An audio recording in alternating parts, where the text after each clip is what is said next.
बिस्मिल्लाहिर्रहमानिर्रहीम सल्लल्लाहु अला हबीबिही मुहम्मद व अला आलिहि व सहबिही अजमईन। अस्सलामु अलैकुम व रहमतुल्लाह। लास्ट क्लास में मैंने आपको एक काम दिया था, बताया था कि नेक्स्ट लेक्चर में हम इस पर बात करेंगे और वो थी अल्लाह ताला की तारीफ़। तारीफ़ के हवाले से हमने पहले बात कर ली है कि तारीफ़ की कुछ अक़साम होती हैं और यहाँ पे जो हम अल्लाह ताला की तारीफ़ की बात कर रहे हैं ये अल्लाह को डिफ़ाइन करने के हवाले से है कि अल्लाह कहते किसको हैं। तो मुख्तलिफ स्कॉलर्स ने अल्लाह ताला की तारीफ़ के हवाले से मुख्तलिफ कलिमात लिखे हैं, कुछ काफ़ी तवील हैं, कुछ मुख्तसर हैं और कुछ ने ये जो आपके सामने लिखी हुई तारीफ़ है इसी में से कुछ अल्फाज का इजाफा या कमी बेशी की है।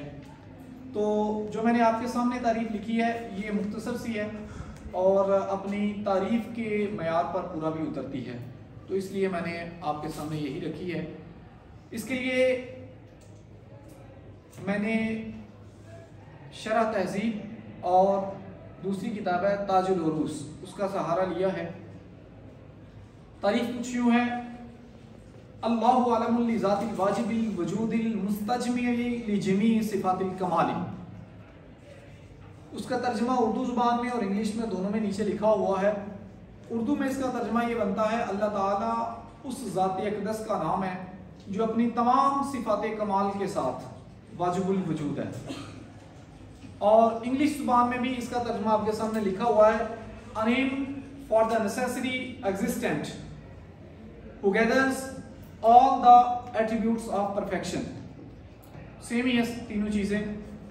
अब हम बात करते हैं कि ये किस तरह अल्लाह ताला की तारीफ पर मुकम्मल उतरता है। सबसे पहले कहा गया है कि अल्लाह उस ज़ात का नाम है। अल्लाह एक नाम है, ये जो लफ्ज़ है अल्लाह, अलिफ दो लाम खड़ा ज़बर और आगे हाँ, ये एक नाम है। ये खुद से कोई ज़ात नहीं है बल्कि किसी ज़ात का नाम है। समझ के बात, अल्लाह एक ज़ात है और उसका नाम क्या है? अल्लाह। ठीक है, यानी ये एक नाम है, लफ्ज़ है। जैसे आप में से किसी का नाम है, आपका नाम क्या है बेटा? हुसैन। हुसैन, ये जो आपके सामने जो आंखों के सामने चीज़ आ रही है नज़र, ये दो हाथ हैं, दो पाँव हैं, नाक है, ये बाकी सारा स्ट्रक्चर जो पूरा है, ये हुसैन ये नहीं है, इसका नाम है। ये एक बॉडी है, उसके ऊपर एक नाम रखा गया है, वो एक अलग चीज़ है। हुसैन नाम अलग है, ज़ात अलग है। तो अल्लाह ताला एक नाम है, ज़ात नहीं है, उस ज़ात का नाम रखा गया है, इसलिए इसके लिए इसमें जलाला भी बोलते हैं, जलालत का नाम।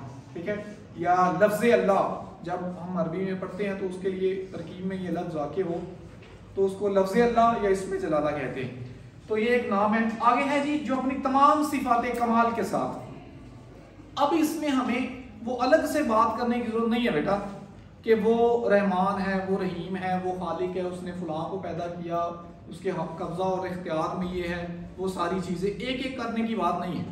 उसकी तमाम सिफ़ात और तमाम सिफ़ात कमाल वाली। कमाल क्या होता है इस पर हम बात करेंगे, पहले आगे वाली चीज़ को भी समझ लें। उसकी तमाम की तमाम सिफ़ात आ गई। जो हम कह रहे थे कि अगर हम अल्लाह की ज़ात की बात कर रहे हैं तो उसमें हमने ये एक वस्फ बताया, तो वो जो वस्फ बताया वो तारीफ़ की दूसरी वाली किस्म में आता है। ये तारीफ़ की ये वाली किस्म कि जिसमें उसको डिफाइन करना मकसूद है, उसमें ये नहीं आएगा। तमाम सिफ़ात और कमाल तक पहुंची हुई। कमाल क्या है? कमाल बेटा किसी चीज़ का ज़ाती होना कमाल है। किसी से मिलना चाहे वो जितनी भी अच्छी हो वो कमाल नहीं है। मिसाल के तौर पर आपका घर हो, मैं आपसे एड्रेस पूछूं, आप बताते हैं कि हम गुजरात के फ़लाँ मोहल्ला में रहते हैं या फ़लाँ टाउन में रहते हैं, वहाँ पे हमारी इतनी कोठी है जहाँ पे हम रहते हैं, इतने कनाल का हमारा घर है, लेकिन वो आपका ना हो, किसी का दिया हुआ हो, किसी ने आपको रहने के लिए दिया हो, आर्जी हो, तो उसमें आपका क्या फ़ख्र बनता है? कमाल है आपका कोई? उसकी बजाय अगर आपका घर जो है वो 5 मरले का, 2 मरले का, 2.5 मरले का होता, लेकिन आपका अपना होता, समझ गए बात? तो उसमें कमाल था या नहीं? हाँ ना। अगर आपका घर जिसमें आप रह रहे हैं वो आपका 2 कनाल का है, आपका अपना नहीं है, किसी का है, दिया हुआ है, उसमें किस चीज का कमाल है? बाद में बात करते हैं। तो वो उसमें कमाल नहीं है। कमाल किस चीज में है कि चीज अपनी हो। अगर आपकी अपनी नहीं है तो कमाल नहीं है। अब अल्लाह ताला रहमान है, अल्लाह ताला रहीम है, अल्लाह ताला सुनता भी है, देखता भी है। आप भी सुनते हैं या देखते हैं? बताइए ना। आप सुनते हैं, आप देखते भी हैं। आपके वालिदैन के दिल में रहम भी है आपके लिए, तो रहम तो अल्लाह के पास भी है। सुनता तो वो भी है, देखता तो वो भी है। कमाल फिर उसका क्यों है, आपका क्यों नहीं? इसलिए कि आपका सुनना आरजी है, आपका देखना आरजी है, आपका रहम वाला होना किसी की वजह से है। आप खुद से रहम नहीं करने वाले, आप खुद से देखने वाले भी नहीं हैं, आप खुद से सुनने वाले भी नहीं हैं, जबकि अल्लाह ताला सुनने वाला खुद से है। किसी ने उसको सुनने वाला बनाया? किसी ने उसको देखने वाला बनाया? क्या उसकी समातें आर्जी हैं? वो हमेशा से सुनने वाला था, हमेशा तक सुनने वाला रहेगा। कोई उससे सुनने की ताकत छीन नहीं सकता। आपसे कोई छीन सकता है सुनने वाली ताकत? बहुत सारे लोग उम्र के बढ़ने के साथ उनके सुनने की ताकत कम नहीं पड़ जाती? होता है ना। आपकी देखने की ताकत कोई छीन सकता है? बहुत सारे लोग नबीना नहीं हो जाते, उनका आई साइट वीक नहीं हो जाता, तो वो छीन नहीं लेता ना। अल्लाह ताला की देखने की कोई ताकत छीन सकता है? कम पड़ सकती है? नहीं ना। तो फिर यही कमाल है भाई, चीज आपकी अपनी हो। तो पहला कमाल क्या है उसका? जाती होना, ठीक है। दूसरा है मुस्तकिल होना, हमेशा से होना, हमेशा रहना। और जब हम होती नहीं हमेशा से, तो हमारी सिफात कैसे हमेशा से हो सकती? बंदा मौजूद ही ना हो तो वो खूबसूरत होगा? बंदा मौजूद ही नहीं है, कभी पैदा ही नहीं हुआ, तो वो देख सकता है? जात ना हो तो सिफात नहीं होती। तो जब तक बंदा होगा फिर उसकी सिफात होगी। हम होती मुस्तकिल नहीं है। एक वक्त था जब हम में से कोई भी नहीं था, ऐसे ही है ना। एक वक्त आएगा जब हम में से कोई भी नहीं रहेगा। कुल्लु मन अलैहा फान, सब कुछ क्या हो जाएगा? तो जब हम हमेशा के लिए नहीं है तो हमारी सिफात हमेशा के लिए है नहीं है ना। तो फिर हमारे अंदर ये ऐब है, नक्स है, कमियां हैं कि हमारी कोई चीज अपनी है ही, हमारा कुछ भी मुस्तकिल नहीं है। और अल्लाह ताला की ज़ात के साथ ऐसा कुछ भी नहीं है। और उसके अलावा और भी बहुत सारे कमालात हैं। हम सुनने, देखने, पकड़ने के लिए चीज़ों के मुहताज हैं। कान ना हो तो हम सुन सकते हैं, आंखें ना हो तो हम देख सकते हैं, नहीं ना। तो हमारे अंदर इन कामों के करने की भी मुहताजी है। और अल्लाह ताला इन चीज़ों से पाक है। वो बगैर कानों के सुनता है, वो बगैर आंखों के देखता है, वो बगैर हाथ के पकड़ता है। अगर हमारा हाथ ना रहे तो हम तो पकड़ नहीं सकते, हमारी आंखें ना रहें तो हम देख तो नहीं सकते। और भी बहुत सारे कमालात हैं जो अल्लाह की सिफात में पाए जाते हैं और हमारे अंदर उसका कुछ भी नहीं है। इसलिए अगर कोई एक लफ्ज़ ऐसा आए बेटा कि जो इंसान और रब दोनों के लिए बोला जा रहा हो, तो उसमें इन सारी चीज़ों का फ़र्क करना ज़रूरी है। और अगर आप इन चीज़ों का फ़र्क करते हैं तो फिर बेटा क्या होगा? शिर्क का दरवाज़ा बंद हो जाएगा हमेशा के लिए। इसके अलावा एक और भी चीज़ है, मिसाल के तौर पर ला महदूद होना। आपकी जितनी भी सिफात है ना वो लिमिटेड है, महदूद है। फॉर एग्जाम्पल आप सुनते हैं 20 मेगाहर्ट्ज़ टू 20,000 मेगाहर्ट्ज़, ना इससे नीचे सुन सकते हैं ना इससे ऊपर सुन सकते हैं। आपकी देखने की भी एक हद है। आपकी आंख के ऊपर जो पलकें हैं आप उसको नहीं देख सकते, नहीं ना देख पा रहे। आपकी देखने की एक लिमिट है, एक खास दूरी से आप देखना शुरू करते हैं और एक खास दूरी तक देख सकते हैं, जबकि अल्लाह की कोई सिफत ऐसी नहीं है, वो अनलिमिटेड है। ठीक है, उसके लिए कोई हद नहीं है कि वो कहां से देखना शुरू कर सकता है और कहां जाके उसकी वो देखने की ताकत या सुनने की ताकत खत्म हो जाएगी। ऐसा नहीं है बिल्कुल भी। तो उसकी तमाम सिफात लामहदूद भी हैं, उनकी कोई हद नहीं है। ऐसी बहुत सारी और चीज़ें हैं, अगर आप इन सारी चीज़ों को बेटा जहन में रखेंगे, उसकी सिफात और अपनी सिफात, ये देखें आप सारी चीज़ें हैं, सुनते भी हैं, देखते भी हैं, पकड़ते भी हैं, रहम भी करते हैं, मोहब्बत भी करते हैं, वो भी करता है, आप भी करते हैं। तो ये बहुत सारी सिफात ऐसी हैं जो आप में भी हैं और उसमें भी हैं। लेकिन अगर आप इन फर्क जो आपके सामने लिखे हुए हैं इनका ख्याल करें तो कभी शिर्क का शायबा ही नहीं पैदा होगा। देखिए अल्लाह ताला कुरान करीम में सूरत एक में फरमाता है बिस्मिल्लाहिर्रहमानिर्रहीम। सुलेमान अलैहिस्सलाम जब खत लिख रहे हैं मलका बिल्कीस की तरफ, तो उसका टाइटल जो आगाज कर रहे हैं, मलका बिल्कीस ने अपने लोगों के सामने पढ़ा, ये तो बिस्मिल्लाह से स्टार्ट हो रहा है, बिस्मिल्लाहिर्रहमानिर्रहीम कुरान में आया हुआ है। अल्लाह ताला की जात क्या है? रहमान और रहीम है। और नबी करीम सल्लल्लाहु अलैहि वसल्लम के बारे में भी अल्लाह फरमाता है बिल मुमिनीना रऊफुर रहीम। अब रब भी रहीम है और नबी भी रहीम है, लेकिन इस रहीम, रब के रहीम होने में और हमारे नबी के रहीम होने में अगर आप इन चीजों का फर्क रखेंगे तो फिर बात बन जाएगी, शिर्क का दरवाजा बंद हो जाएगा। लेकिन अगर आपको ये पता ही नहीं तो फिर ऐसा लगेगा शायद कि कुरान शिर्क की दावत दे रहा है। अल्लाह भी रहीम है, नबी भी रहीम है, तो फिर दो जातें, जो लफ्ज अल्लाह के लिए बोला वो उसकी मखलूक के लिए क्यों बोला? भाई जायज है अगर आपको पता हो कि इसमें ये फर्क है।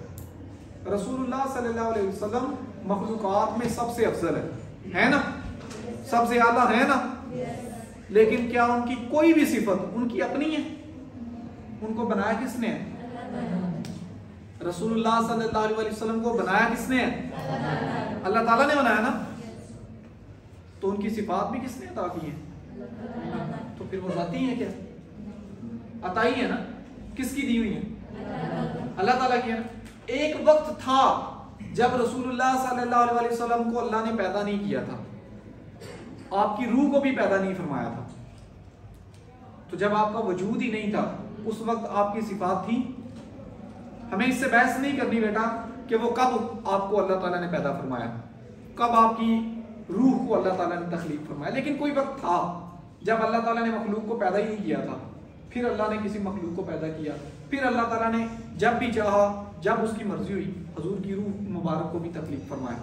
कब किया इससे हमें कोई तल्लुक नहीं, अभी सरे दस्त हम उसमें पढ़ भी नहीं सकते क्योंकि हमारा वो काम भी नहीं है। तो हम बात कर रहे हैं जब हजूर की जात ही ना थी तो आपकी सिफात थी? बोले ना, नहीं थी ना। तो फिर इसका मतलब है वो मुस्तकिल भी नहीं, क्योंकि वो हमेशा से तो नहीं थी। जब हजूर की जात ही हमेशा से नहीं है तो आपकी सिफात भी हमेशा से नहीं थी। तो ऐसी बहुत सारी और भी जो फर्क हमारे सामने आते हैं और बहुत सारी चीजें हैं जिनको हम डिस्कस कर सकते हैं। ये सारी चीजें हमारे ज़हन में हो तो शिर्क का दरवाजा हमेशा के लिए बंद हो जाएगा। अब आगे चलते हैं, तीसरी बात है वाजिबुल वजूद होना। वाजिबुल वजूद से क्या मुराद है? जिसका हर वक्त होना जरूरी हो और वो किसी का मोहताज ना हो। किताब तारीफात में लिखा हुआ है वाजिबुल वजूद से मुराद ये है कि जिसका हर वक्त मौजूद होना क्या है? जरूरी है। मतलब आसान अल्फाज में आप यूं कह लें, जो हमेशा से हो और हमेशा रहे, कभी कोई लम्हा उसके वजूद से खाली ना हो और वो किसी का मोहताज भी ना हो। आप अल्लाह के बाद सबसे ज्यादा किसको मानते हैं? नबी करीम सल्लल्लाहु अलैहि वसल्लम को। उनके बारे में बताएं, क्या आप हमेशा से थे? रसूलुल्लाह सल्लल्लाहु अलैहि वसल्लम हमेशा से हैं? नहीं ना। एक वक्त था, कोई भी वक्त था जब अल्लाह ताला ने आपको तकलीफ फरमाया। ऐसा ही है ना, ये तो सारे मुसलमान मानते हैं ना।